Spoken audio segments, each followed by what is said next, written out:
Yayi nagai. Yayi godani kharan nagai. Yayi qubate yardan nagai.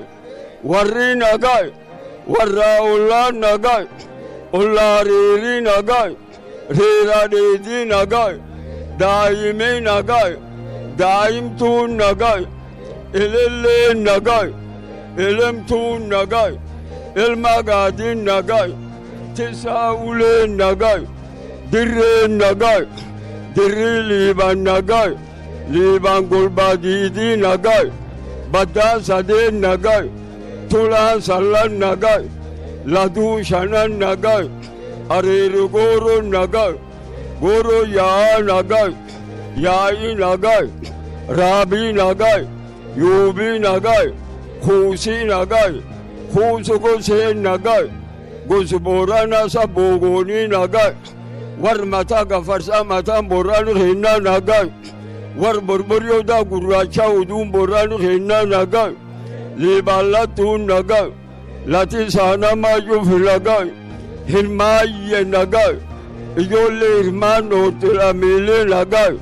War dureti nagai duradube nuragai. War rasani war nagasaw. War miyo marabisani timiya. War daho nini oli nagaya. War tullu bule nageni khayege fache. Oli nageni gala khaguru dibbe. War khurkhura gobi dibbe. War dibbe manadada. War dibbe nala khinisa. Funalisa kajil. Funodeza kajil. Funan kurma kajil. Funan dala kajil. Dalamanye kajil.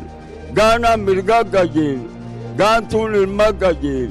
Ilma tabba kajil. Nisi disa kajil. Karo raba kajil. Hatiyo arka kajil. Waru dokobo jurra war bada jurru ka chokon sisa. Wal jalalat. Anonisai. Gubambosor. Undam furfur. Ananijan. Dadachisai.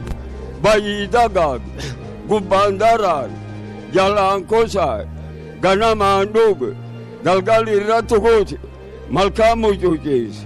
Dabgali dufis. Sorisi durgal. Maisu gulugal. Tisa nagayang gulugal.